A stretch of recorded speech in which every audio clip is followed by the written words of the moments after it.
Okay, thank you. So welcome everyone. Thank you very much for coming and coming right on time. Today we are having our last webinar of the year. It's been 12 webinars and I think we've covered a lot this year, and I thought it's wise that we look at the whole issue of financial planning even as we end. So most of us, I believe, are working, interacting with money. Majority of the attendees here are all economically active. And I don't know what your experience has been managing money. But for me, I know I have struggled managing money for some time. And many of the people I interact with, many of them will normally say they're not confident. They're not very sure that they're managing money the best way they can. Sometimes they're doing okay, sometimes they're not doing okay. And when we think about money, this is something we'll have to manage for the rest of our lives. And beyond that, we even have additional responsibilities. We are raising young ones. We are raising the next generation. And we teach them how to walk. We teach them how to talk. We teach them how to dress and to do everything else. But somehow we don't teach them about money, not as much as the other skills. Yet once they leave our nest or once they become economically engaged, they'll have to manage their own money. But again, also, the other thing is that while they're taught many other things in school, they're also not taught managing money in school. So it's interesting. We teach them how to make money, but we assume they know what to do with the money. So today we'll be looking at that conversation. And I want to think you to think about it in terms of yourself, but also thinking of how this knowledge might be useful to your children or to your grandchildren if you're at that stage.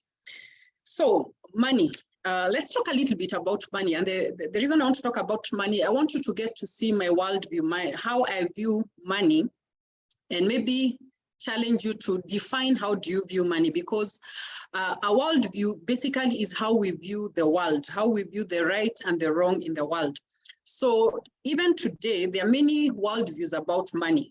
But I would want to basically share one worldview that I subscribe to, which normally says something very interesting. If you talk to majority of people, they want to make money. Money is a goal. When you ask them, what do you want to do? Make as much money as possible. Yet, to me, that should not be a goal, and I will explain that. So first of all, in our society, I think we use money as a status symbol. If you have money, you seem to be on a higher status. It makes us feel like we have a high sense of self-worth. And sometimes we see this in the level of confidence that people exhibit when they have money and when they don't have money. When they have money, they're very confident, they're very okay. When they don't have money, they don't even want to go out there amongst people. Many of us use money as a measure of success. If we hear somebody has a few billions, a few millions, we assume they're successful. And for me, I want to say it's an assumption. And for those who are Christians, sometimes we assume that if we are godly, if we are living a good life, then God will bless us with money. But I would want to challenge that. He can, but it's not guaranteed that he will, because some of the people we know who are godly and who are God servants like Paul, they actually talked about living in want and also living in plenty. So it doesn't mean that when they were in want, they were no longer pleasing God. And some of us also sometimes tend to say, I will be content when I have enough money. The point is, if you're not content with little, you won't be content with a lot. So that is what money is not. But what is money then? So the biblical worldview, which I subscribe to, normally says money has three purposes, or rather money will normally, as we use it, these are the three purposes that it will serve. One, it is a tool. You use money to provide for your family. You use money to achieve certain goals. We use money to fund God's kingdom, to spread the gospel. It is a tool. Now, when you think of other tools that you may be having, you probably have a toolbox, or you have a spanner or a hammer. Is there anyone who really loves a hammer just for the sake of it? I believe we love tools because of what they do for us. So the function they enable us to accomplish is more important than the tool itself. And money is also a test. The point is, money will normally put us through very difficult circumstances. So some of the things we learn when we're handling money is how to plan. We learn delayed gratification. We learn how to give and to share what we have. We learn discipline. When you see something good, something you like, but you had not budgeted for it, and you decide you'll not buy it until you set aside money for it. Commitment. You set goals and you need to commit to them so that you achieve them. We learn perseverance when money is not enough, or when you're going through difficult financial situations, and we know sometimes this happen, and many of us are experiencing this. We learn resilience. We learn how to focus. We learn how to renew our mind as we educate ourselves and learn new things and the new developments in the financial world.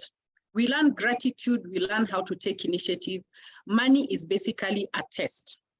And finally, money is a testimony.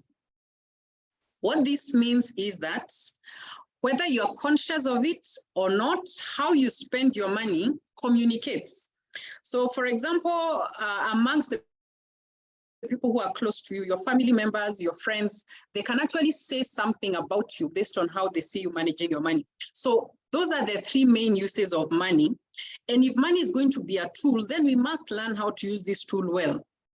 And if it's going to be a test, then we must prepare ourselves so that we pass the test and not fail the test. And if it is a testimony, I believe we want to pass the right message. So for those of us who are Christians, there are a few verses I just want to mention that just talk about what I've just said. And the verse for using money as a tool, you can think of Ephesians 5:15, verse 17. As I read it, just think about it in the context of using money. And this is what it says. Be very careful then how you live, not as unwise, but as wise, making the most of every opportunity, because the days are evil. Therefore, do not be foolish, but understand what the Lord's will is. I think that verse is very, very relevant when we think of money as a tool, because we need to be careful how we live. We need to be careful how we use the money. We need to be wise, not unwise. And above all, if we believe that God is our creator and he placed us here and he has given us these resources to manage, then it is very, very important that we know what he wants us to do with it. And another verse on tests is Luke 16:11. And you can read all the way to 15. It's a very interesting verse, a very interesting passage of scripture. And this is what he said. If you cannot be trusted, if you have not been trustworthy in handling worldly wealth, who will trust you with the true riches? So it's interesting that God is using the resources that he has entrusted to us to test our trustworthiness. And using that, if you're trustworthy with that, then he can entrust us with bigger things. But if you're not trustworthy with the worldly resources, the money, then chances are we will not get to be trusted with more. So money is a test. And finally, for those, we know about the scripture that talks about salt and light. You are the salt of the earth. This is Matthew 5:13-16. But if the salt loses its tastiness, how can it be made salty again? It is no longer good for anything except to be thrown out and be trampled on. So we are the light of the world. We are the salt of the earth. So how we use money will be either salty or we'll have lost our saltiness. So how we manage our money is a very, very big, very, very big testimony of our value for money.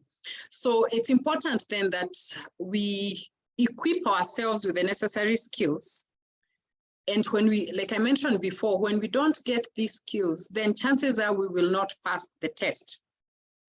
So this is, managing money will be a lifelong skill that we need. And like I said, we are not taught in school. In school, we are taught arithmetic, how to add, how to subtract, multiply, and all that. And money management, just like any other skill, communication skill, presentation skill, whatever skill it is, we learn by practicing the skill. So these are not skills you learn without applying. And one of the skills that I think we all value, you can imagine when you're going to have an operation, one of the things you really want to be sure about is that the surgeon who is operating on you knows what they're doing. So I learned somewhere, I was listening to a webinar somewhere, and I heard that how the surgeons are taught, the traditional way of teaching them is basically to see one, do one, and teach one. So you look at a more experienced surgeon doing the operation. Once you see it, then you actually practice it, and then after that you teach it. So one of the things this does is that as you do it, you entrench it. You're learning how to do it, but as you teach, you entrench what you already know. So this makes then the case important even for parents to be able to teach their children and their grandchildren about how to manage money. You do it by showing them, then they do it, and then you ask them to teach somebody else. So it is then important that then what you know or what you have seen needs to be the right thing. If it's not the right thing, then chances are you'll pass down the wrong thing. So I think it would be very interesting. I've been hearing parents, CBC parents, talking about the practicals that they have to do. And I think it would be very interesting to hear practicals on money management. I think somebody should make sure that gets into the CBC. Then probably parents will have an opportunity to actually teach their children while at that age. So financial education should actually be something that we really need to focus, ensure that we have it ourselves and we have the right thing so that we're also able to pass it on. And since we did not learn when you were in school, I think most of us have not learned that. In Kenya, financial planning is not even a discipline. The other disciplines in financial services, but the whole issue of planning is not. So we have to do that at this stage, and we also need to ensure that we are passing it on to our children. So some of the things I normally recommend to my clients is to teach their children how to manage money. So they see you buying things in the supermarket, go with them. Sometimes give them the money to count so that they realize, oh, it is this expensive to actually run a home. Sometimes give them money to buy their own snacks. Don't buy them their snacks, but give them money, and then give them money that is not enough to buy whatever they want, so that they learn how to prioritize and to see how they actually use the money. So I'm going to project my screen as we progress, and I'll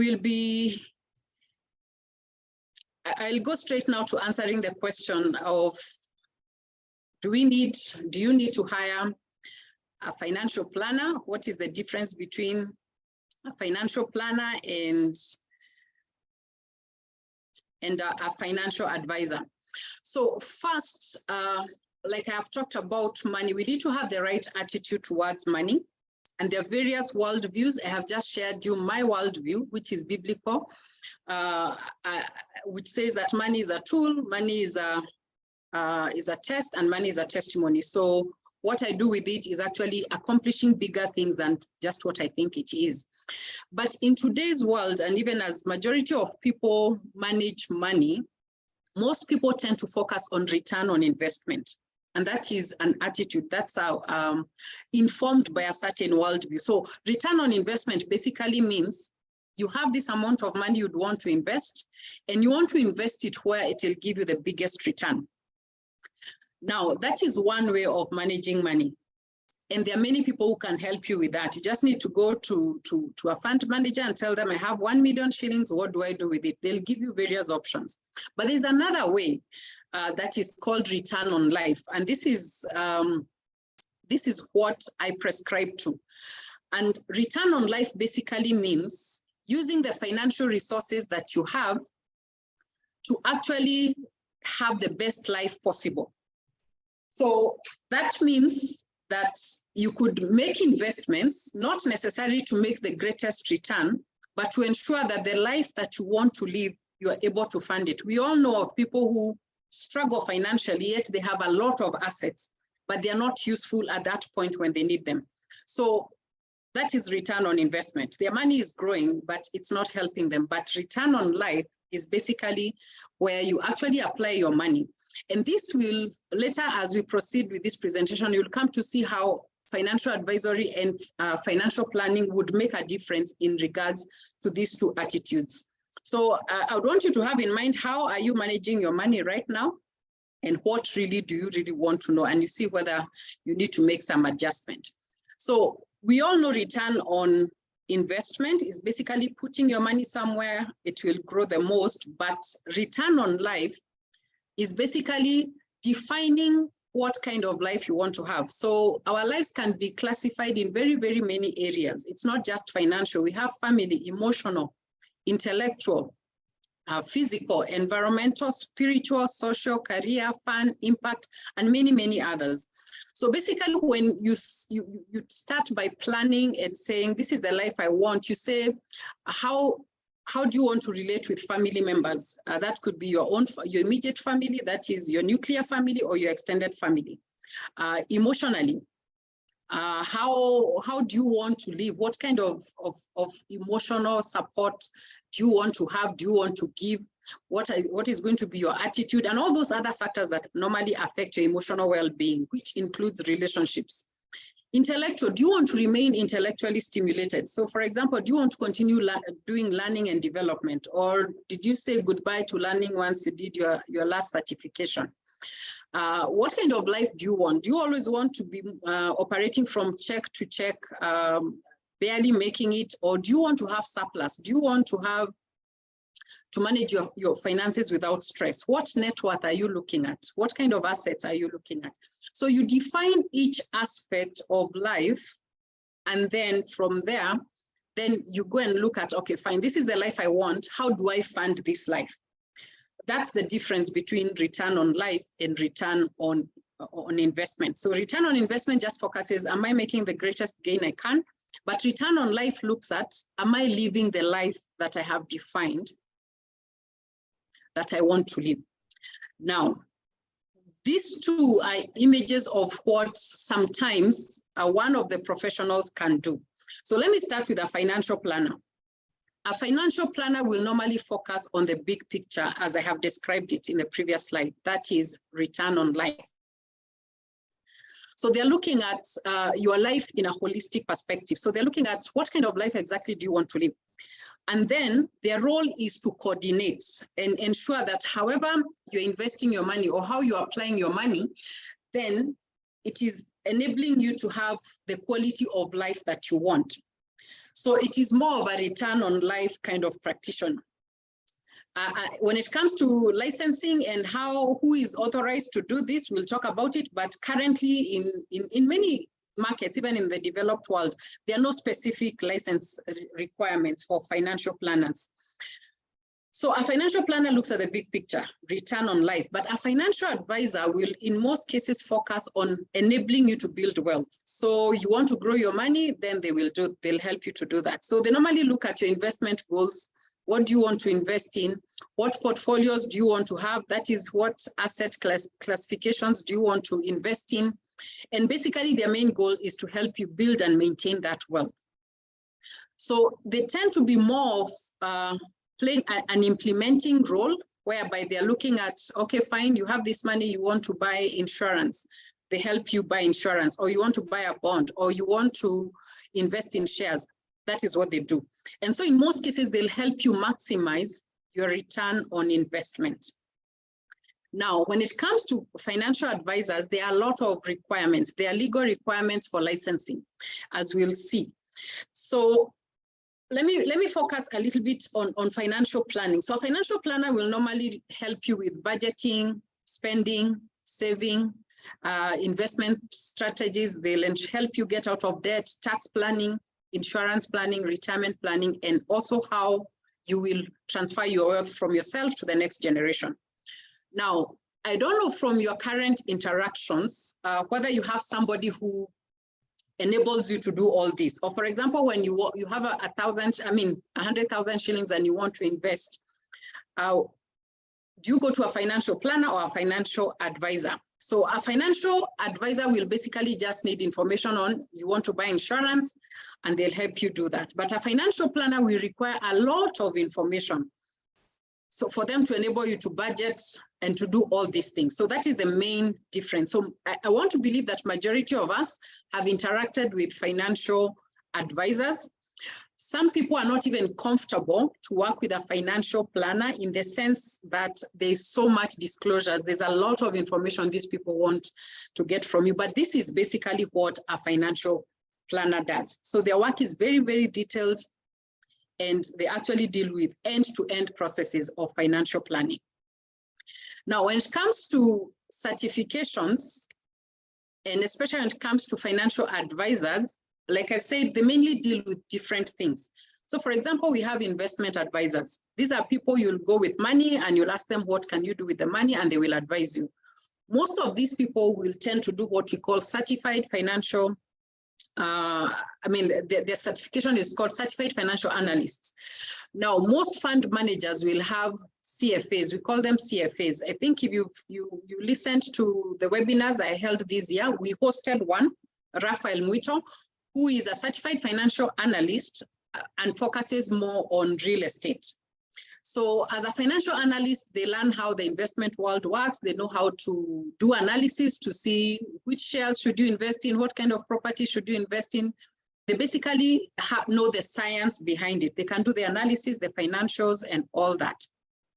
So for fund managers, they will be required to have this kind of people. And most of the people who run these funds or these organizations, they actually have certified financial analyst certification.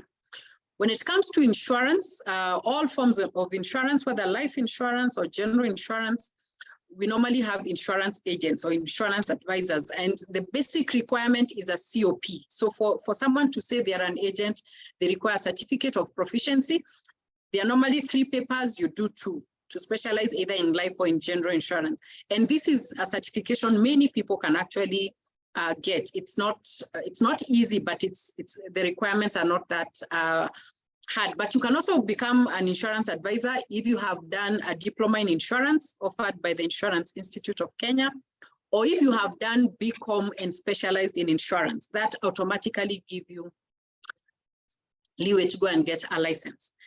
So another part of financial planning is tax planning. And for you to become a tax planner, then you need to understand how to do accounting, and you also need to know how to compute tax. So most of these people will do what you call the CPAs, Certified Public Accountants. Estate planners, it's basically more of a legal profession because it talks about the issues of transferring wealth from one person to the other. So majority of people are lawyers, and they require to have a Bachelor of Law. And there are a number of other financial advisors. Some of them are people like bankers. They also tend to be financial advisors. They'll advise you about credit, mortgages, and those kind of things. We also have retirement benefit practitioners. We have pension administrators, people who help you make choices regarding whether you want to do, where you want to invest your pension, and if you are accessing your retirement income, whether you should get it as an income or annuity or as an income drawdown. So there are various professionals under that. So most industries will basically have more of education requirements for the others, not necessarily licensing. But for you to do investment, you need to have certifications. Now, in Kenya, I would say that this industry is still in its infancy. So there are certain things that are coming up recently, like for example, many fund managers will require those people who do not have certified financial analyst certification, but they deal with investments, to have what we call Introduction to Investment and Securities certification, normally offered by a UK organization called Chartered Institute for Securities and Investments. And basically what that does is to teach you about the investments and the financial players in the industry. It just gives you basic information. So some fund managers will require even insurance advisors to have that, but it is not a requirement by all. So as you can see, these people tend to be very specialized in their areas.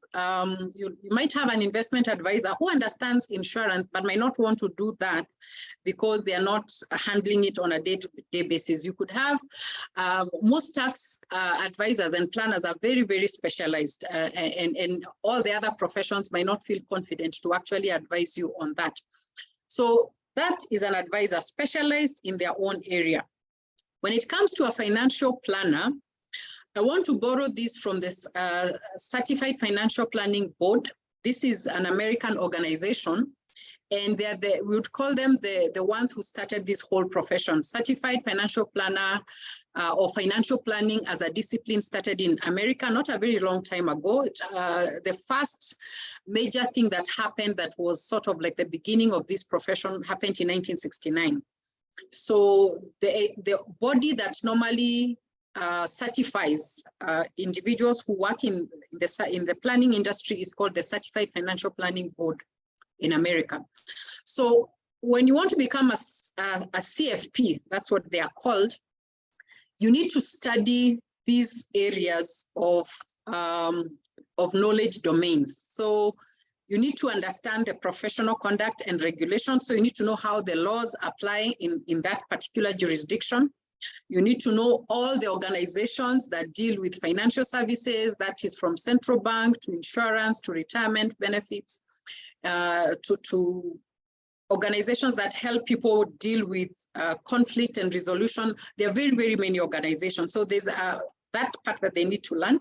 And then there's the general principles of financial planning. How do you carry out a financial planning? How do you help a client with a customized plan? You need to understand risk management and insurance. You need to understand investment planning.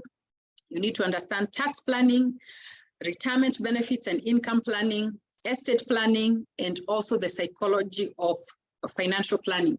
This is a new addition. It actually was added, I think, this year. But most people have been practicing it even if they've not been doing the examination. So it's a very rigorous process that requires education. You must have a bachelor's degree. You must pass the examination from the CFP board. And then it requires that you have work experience in the financial planning space of 4,000 to 6,000 hours. That is about 3 to 4 years working experience. So you could pass the exam, you could have the degree, but you can't get the certification until you actually complete the experience. And of course, there's ethics. There's a certain code of ethics that you're supposed to comply with. So this is a relatively new profession. I think globally, there are slightly more than 200,000 people who have this certification. And of course, there are many people, including some of us who are in the process to achieve this. But one thing you probably have noticed is that a financial planner basically is somebody who sort of tries to aggregate all the other financial advisory domains. So they learn about insurance, they learn about investment, about tax, about estate planning, all those things that normally financial advisors would specialize in one. So the purpose of a financial planner is to be able to handle every aspect of managing money, and then they're able to prepare a comprehensive plan for a client. So they might not be full experts as a tax person or estate planning, but they know the principles of doing this. And sometimes what they do, like I mentioned earlier, they take a coordination role where what they cannot implement, they actually coordinate with the other advisors to ensure that the client's needs are fully met. Now, this is an interesting profession. I think now I've done it for about 5 years. I just clocked 5 years in August. And I think it's one of the things that many people would probably want to do. It's just that it is not a discipline here in Kenya. But for those who are sending their children abroad, this is actually offered as a bachelor's degree, a master's degree, and even at PhD level. So we hope and pray that one day we'll be able to do these certifications here and be able to make it a discipline and teach our people how to manage their finances. So I think at this point, I hope you've gotten the difference between a financial advisor and a financial planner. Financial advisors could be specialists in specific areas, but a financial planner is one who has an aggregate of all those areas of specialization. They try to understand how people make financial decisions. They know the regulation and how the industry works. They have principles of developing financial plans. They do insurance, investment, tax, retirement, and also will advise you on wealth transfer or estate planning. So who should you have? Who do you think you need to have? A financial advisor or advisors or a financial planner? Now, you can actually have both. And many people will actually have both. And some of the times when you need to engage a financial advisor is, for example, when you have a short-term issue that you need to deal with. So, for example, you've gotten a windfall. I've gotten 800,000 shillings, 1 million shillings. I wasn't expecting it. So what do I do? So you can actually engage a financial advisor. He might not go into the details of everything you want to do, but they might ask you, when do you think you'll need this money? And you'll say, I need to pack it for 6 months before I am clear on what I need to do. An investment advisor will actually advise you to put that money in a money market account. If, for example, you're struggling with debt, they might tell you, okay, I think you should clear your debt or you should reduce your debt. So when you have a specific issue or a short-term issue, you can actually engage a financial advisor. Sometimes you just want a second opinion. You think you should move in this direction, but you're not very sure. So if it's a legal issue, you can talk to a lawyer. If it is a tax issue, you can talk to a tax consultant. If it's an insurance issue, you can talk to an insurance agent. And you could also engage a financial advisor when you need occasional guidance on something, or when you already have a comprehensive financial plan. And maybe what it shows you is that when you accumulate this amount of money, you need to put it into this investment. So at that point, you just need to go to the investment advisor, and then you'll actually go and implement. So for example, if your financial plan is saying build up savings to about $1 million and then buy a treasury bond, then at that point, you'll just need to go to an investment banker or you need to go directly to central bank or to a fund manager and buy your bond through them.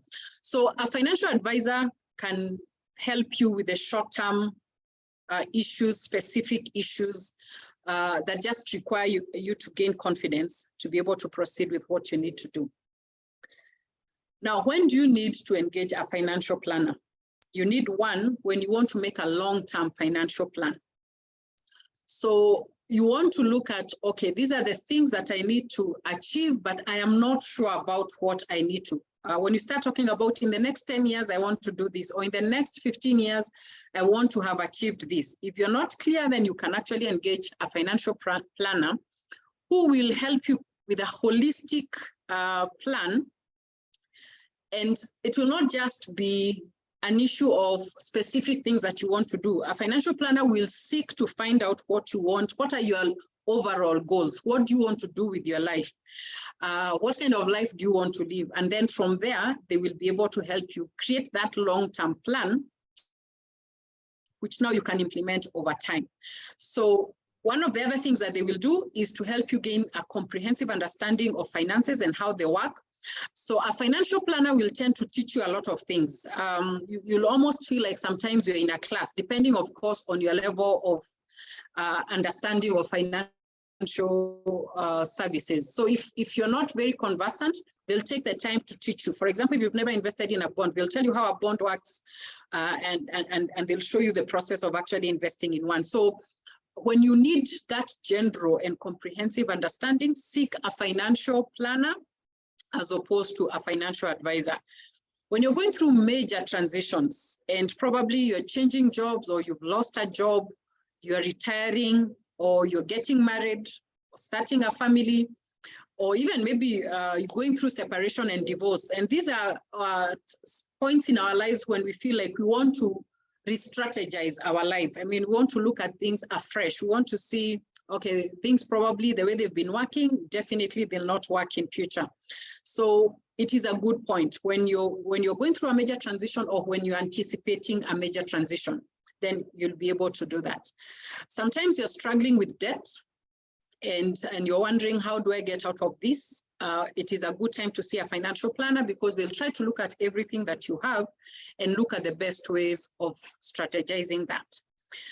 Sometimes we don't have any of those issues, but we have accumulated a lot of wealth, and we are now starting to think, okay, how will this wealth move to the next person, or how should I prepare? You can actually work with a financial planner who will be able to help you to be tax efficient. They'll ensure that you transfer these assets at the right time, when you'll be able to maximize their use and also maximize the use for the next person, or even give you ideas on some of the ways you can give. Sometimes we tend to only have a limited view of what we can do, but they can actually expand your view and ask you, have you considered this, or have you considered this other thing? So that is when you see a financial planner.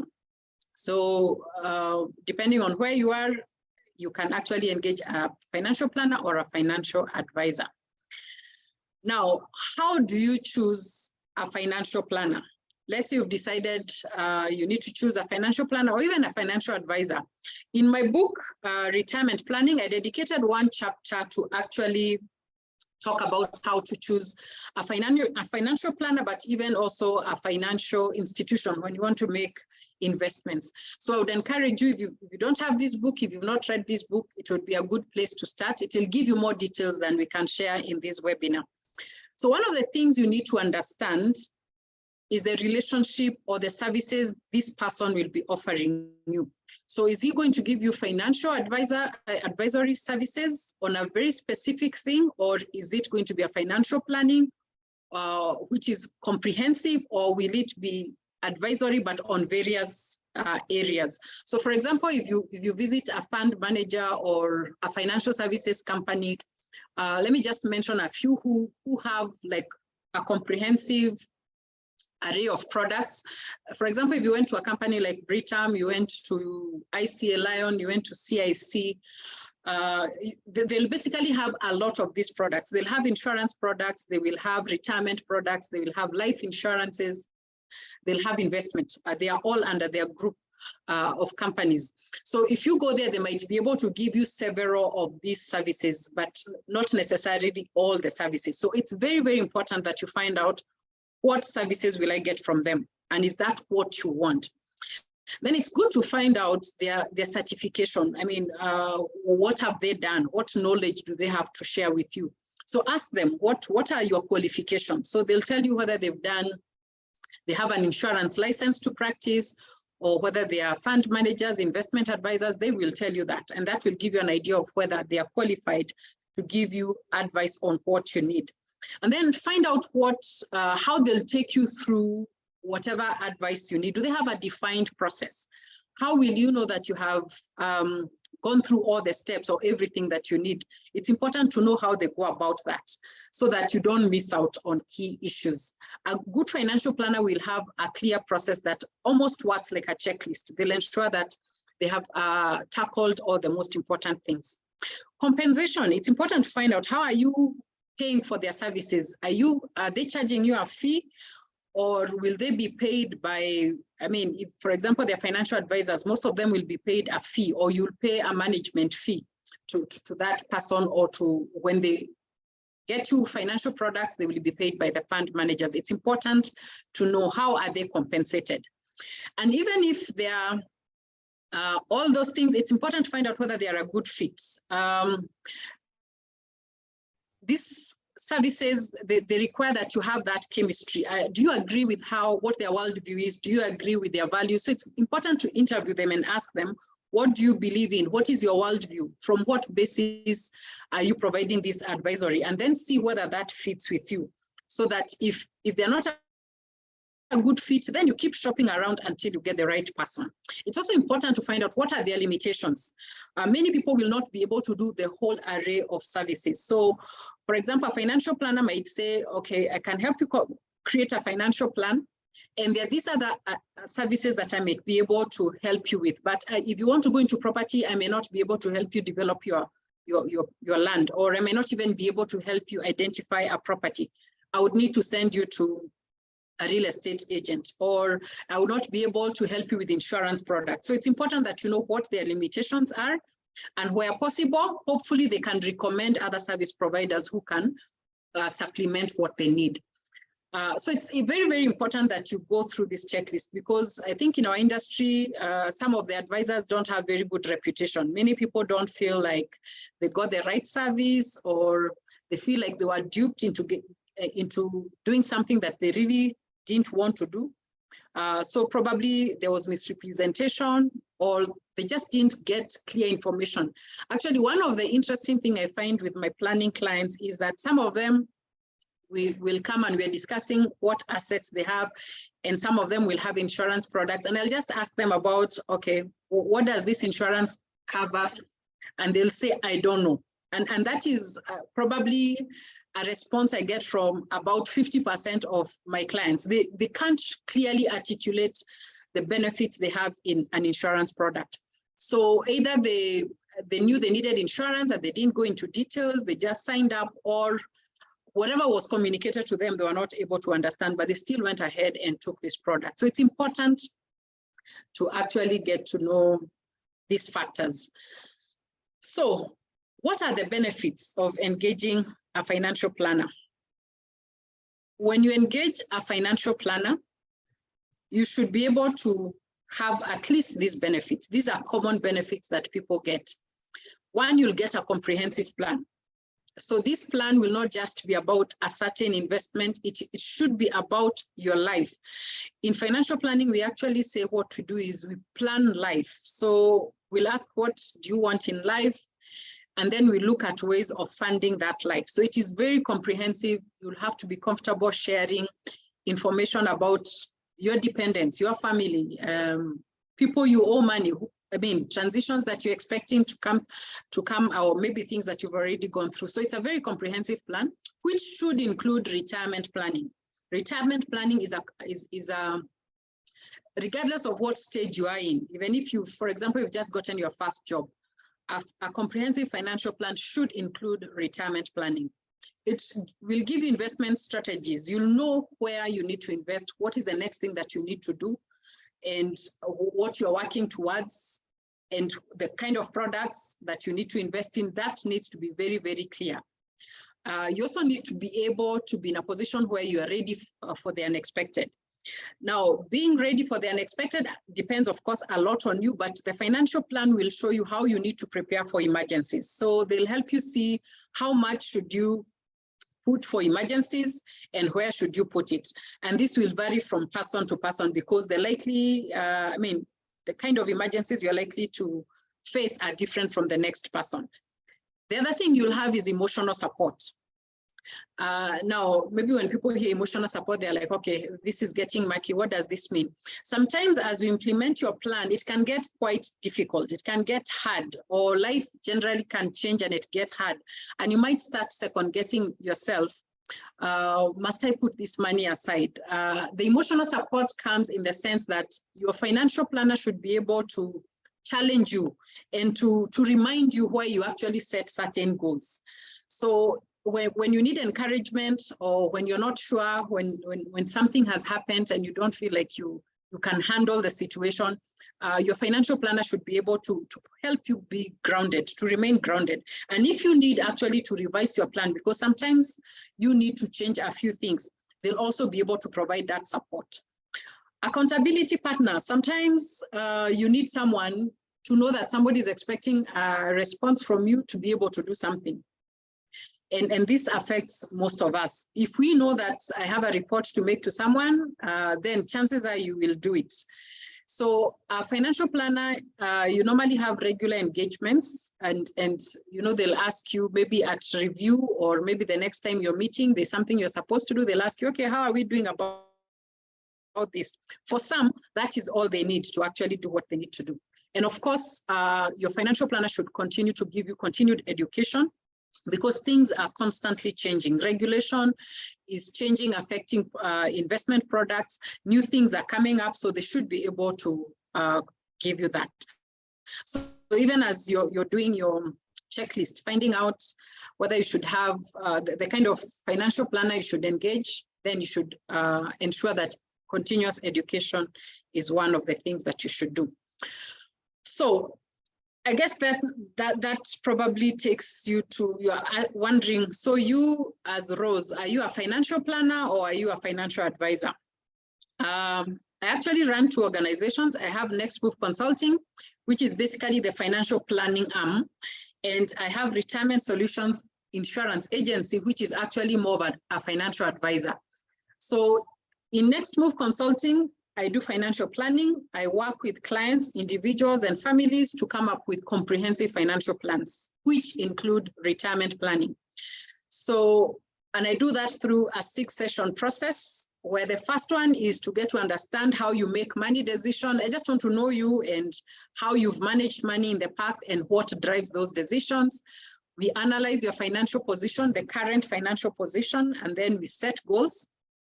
My work is just to help you set the goals, ensure that you don't leave some out, and also to help you prioritize them. And then after that, I give you the investment strategies or the recommendations on the things that you want to do.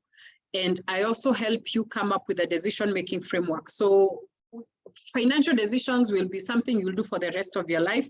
So even if we have set up or we have come up with a financial plan, it is important to have those skills that will enable you to make good financial decisions, because you will not consult me on each and every decision. And of course, during the process, there's usually something that normally comes up that requires more time. For many of my clients, we end up dealing with either work or calling, and some we normally deal with wealth transfer. But these are not the only things we deal with. It could be whatever it is that requires more time, we normally handle it in the 6th session. Now, as a financial advisor, I can advise you on retirement benefits, on insurance products, and some investment products. So if you're an individual or if you're an organization, you're representing an organization that requires pension plans, I can actually help you and facilitate that. So that will be more of transactional, in the sense that you'll probably be looking at how much should I save and where should I save? And we identify the provider, we set up the account, and I can continue providing you a service. If you are approaching retirement and you need to convert your savings into an annuity, I can help you with that. Or maybe you want to convert it into income drawdown, I can help you with that. If you need life insurance, and this could be either as an individual or as an organization, you want group life insurances, I normally facilitate that. And sometimes you just want a place to park your money. So unit trusts, wealth managed solutions, and all that I can actually facilitate. And for those who are thinking about wealth transfer and they would want to set up trust funds, I also facilitate that. I link you up with the companies that normally provide this. So I actually wear both hats. For someone who wants short-term solutions, I can be a financial advisor on these specific 3 areas. And I also do financial planning. So many of my clients will also, Next Move clients will end up being my retirement solution clients, although they don't necessarily have to. They can choose to work with me as a financial advisor, or they can actually engage any other financial advisor. So in terms of costs, how much do I charge for these services? The fee will be increasing to 65,000 come January. For anyone who is 30 years and above, the current rate has been 55,000 for the 6 sessions. And I normally give a discounted rate for those who are below 30. I have a number of clients who are below 30. So the rate has been 25,000, but it has gone up with 5,000 shillings. We all agree that inflation has really gone up. So it is necessary for us to adjust the fees. You normally pay 50% of the fee at the beginning, and then you pay the balance during the 4th session. When it comes to retirement solutions, I normally don't charge you for the financial advisory you need on an investment, insurance, or retirement plans. Basically, what happens is that when you take those products through my agency, the company I introduce you to will normally pay me a commission, and that will not cost you anything. So if you're looking for a long-term plan, a comprehensive plan, then you can come under Next Move Consulting. If you're looking for a transactional issue, something that you need to deal with urgently, then you can actually come under Retirement Solutions. So am I equipped to actually provide you with these services as a financial planner? I'll basically detail that. I just want to highlight what are some of the things that I have done that has equipped me to be able to do that. So I have my academic qualifications. I have done an MBA. MBA is normally general management. I had a BCom where I specialized in insurance. I have done diploma in insurance. I have done the introduction to investment and securities, like I mentioned, from CC, but basically looking at the investment and securities in Kenya. I am a certified trustee. I have done a trustee development program of Kenya. So I'm a certified retirement benefits trustee, and I'm currently pursuing my professional qualification in financial planning. That is the education part. In terms of experience, I have 22 years experience in the insurance industry and retirement benefits. And now I have 5 years experience in financial planning. And some of the things that I've been able to do is actually to work with basically Kenyans who are all over the world. I'm working with clients in US, clients in UK, clients in Denmark. I'm gaining that experience. So I hope very soon I'll be able to deal with global clients. Any Kenyan who is anywhere in the world, I should be able to help them to invest, especially where they want to invest here in Kenya, not abroad. In terms of values, I'm a Kingdom Advisor. Kingdom Advisor is one who uses biblical worldview to manage money. So our constitution is usually the Bible. We look at what scripture says about managing money because it has a lot to do. And that is the basis that I use to do my advisory.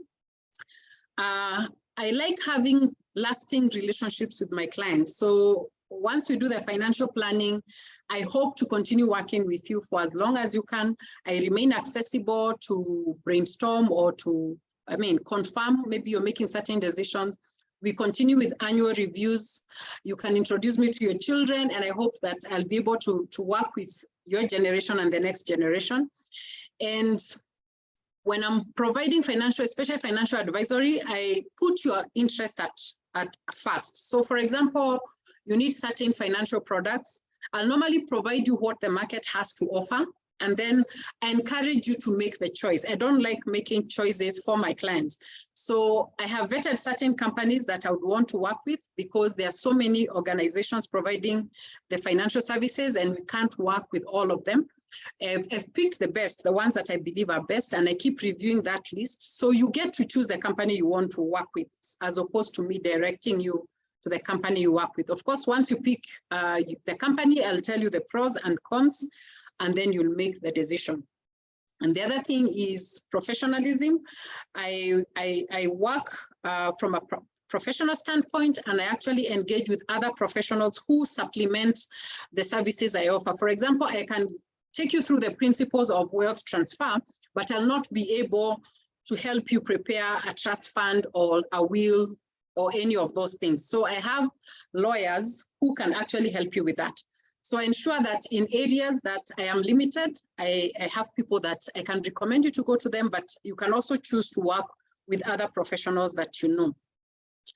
So I also do this from a passion point of view. I personally benefited from financial planning at a time when I was going through a difficult transition. My finances were not in order, and I was actually able to plan my finances, and I gained that knowledge. And for me, I think I applied the surgeon's way of learning. So I learned and I did it, and now I teach people to do it.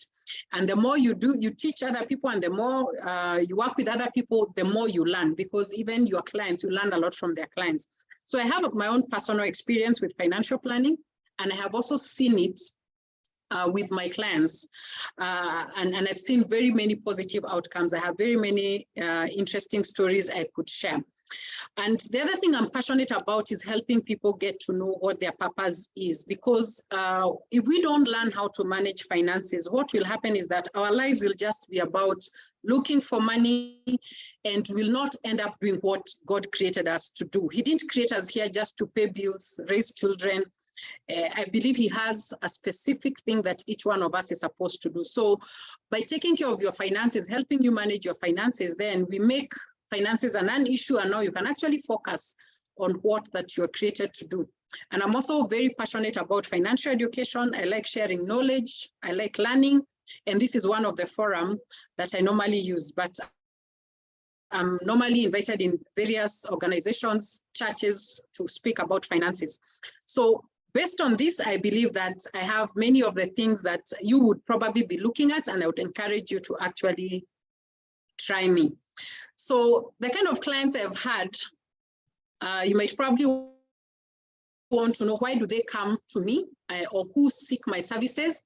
A very big percentage of people who come to me are approaching retirement. So they've managed money for a long time, but they somehow feel they need help to make this final transition. And I encourage people to actually seek professional advice when they're making their retirement decisions. Because unlike many other decisions, financial decisions that you might have time to recover from, how you choose to access your retirement benefit is a decision you cannot reverse. So for example, if you choose to access your money as a lump sum as opposed to an income, you'll have paid tax when you access your money. So even if you convert that money to an income, you'll actually have lost.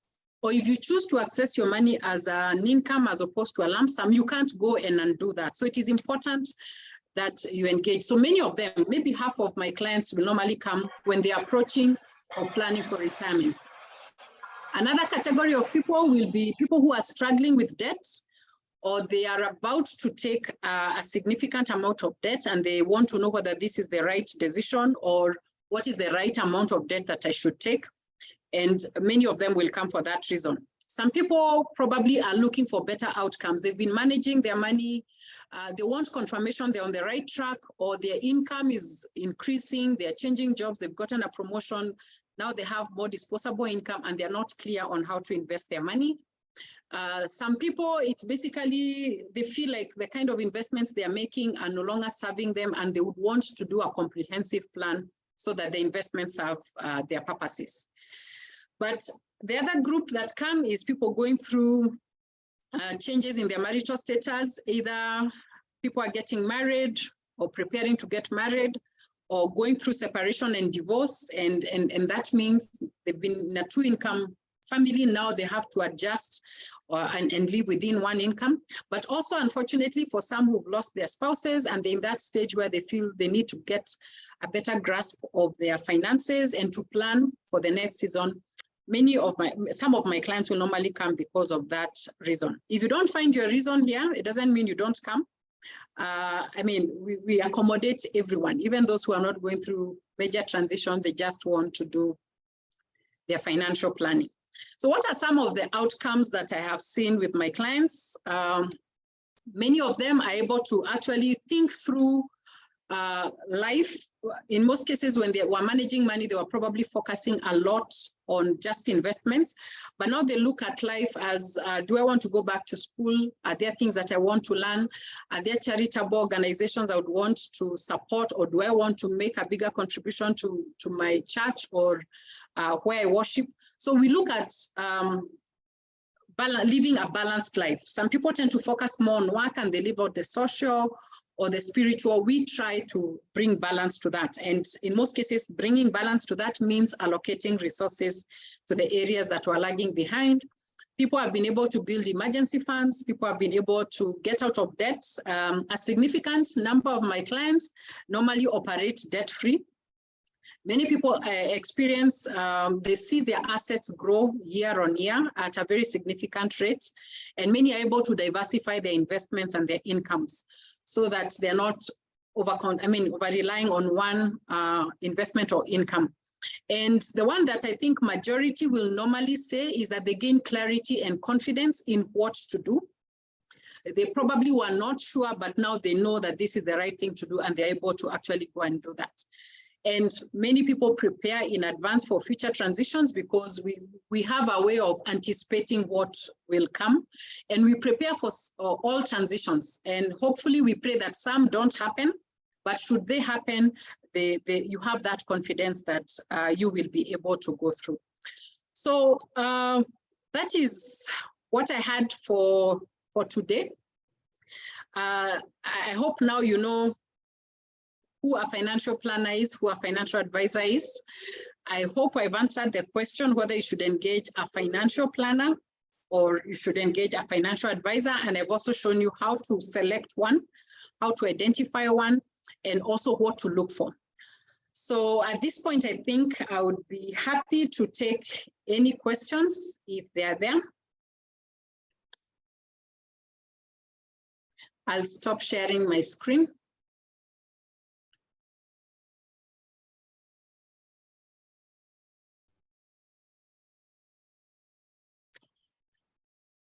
Okay, I have not seen any questions. I have just seen one comment from Bernice, who is saying, thank you, Rose, for a very educative webinar. Is it possible to allow a few of your clients to share milestones?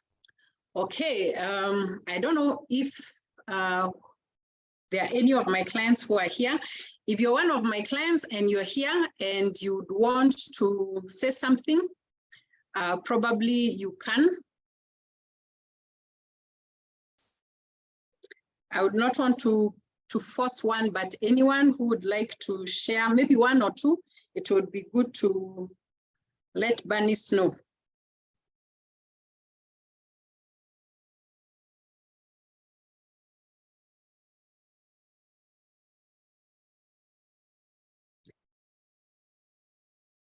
Right, seems like there is none who is willing to share, but I would want to read one from one of my clients. I'll not say her name.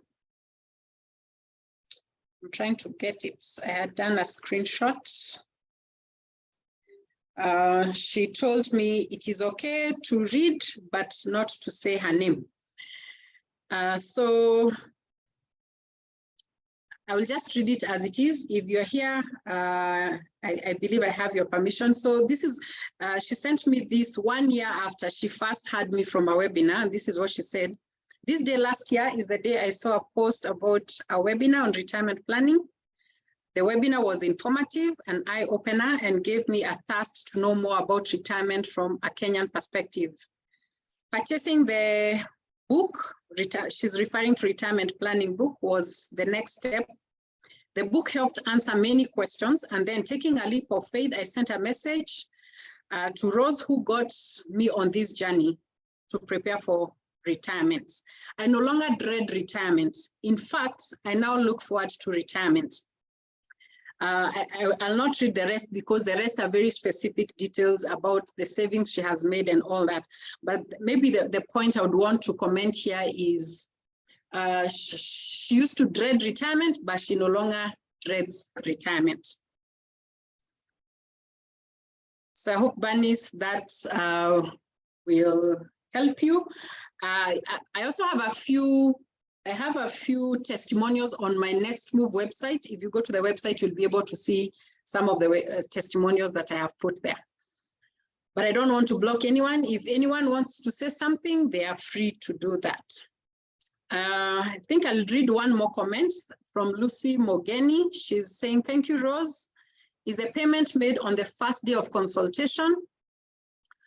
No. Ideally, I like meeting my clients before you pay, in the sense that, remember how I told you, you need to find out whether the person is the right fit. The financial planner could be the right financial planner, but they might not be the right fit for you.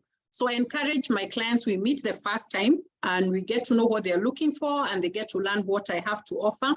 And then if they are sure that they want to proceed with me, then we normally formalize the engagement. I prepare a letter of engagement, which basically tells you what you should expect from me and what I should expect from you. And then once we sign the letter of engagement, it's at that point, then you make the first 50%. And then we have a meeting after that. So I hope that one is clear. It's important that we meet and confirm that we are right fit for one another, and then proceed from there.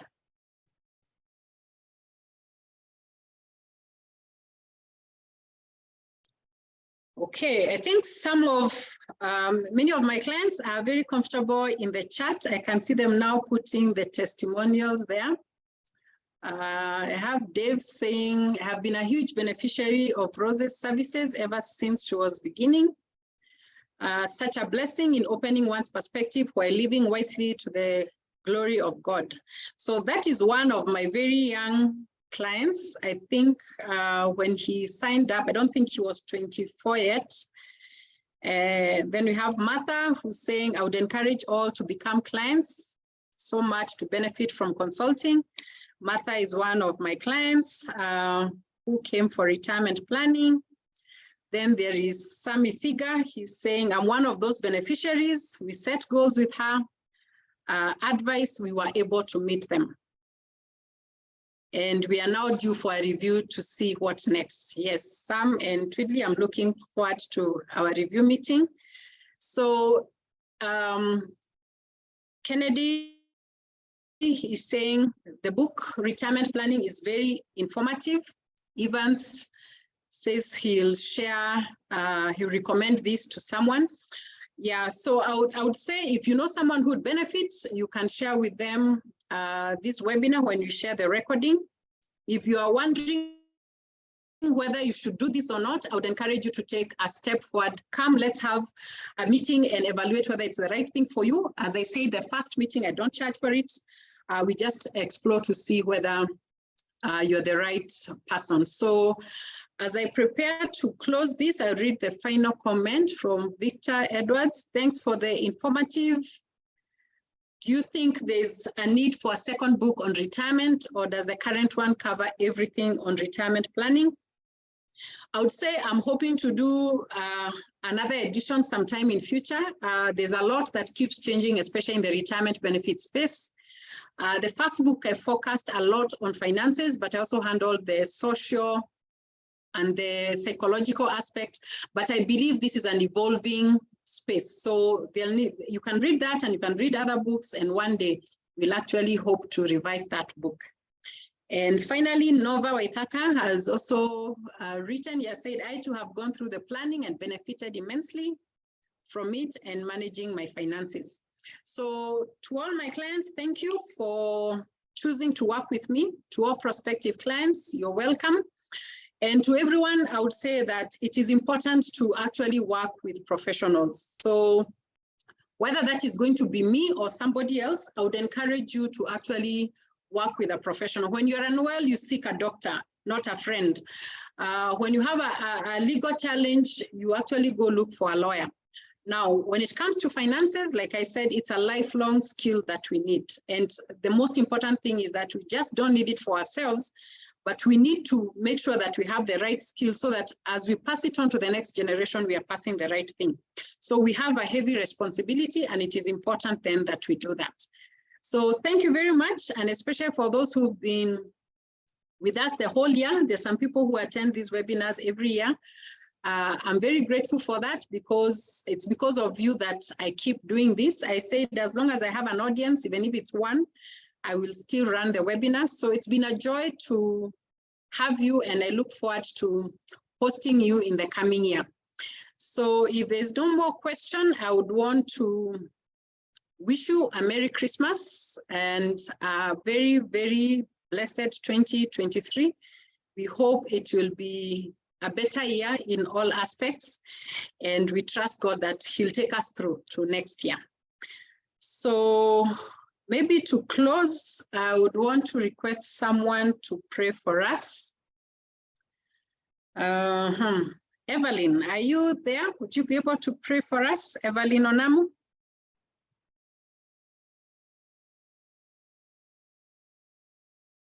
Okay, she doesn't seem to be there. Okay. Hi, everyone. Sorry, Hello. I had muted and I was trying to look for that icon to unmute. Thanks, Okay. everyone. Thanks, Rose, for the informative training we've had today. I had a question, but I'll ask you in person. I don't know if it will disturb the others, or maybe I can just shoot it. That have you ever had a scenario where you've taken somebody through the process, but they did not succeed? Then what did you have to do?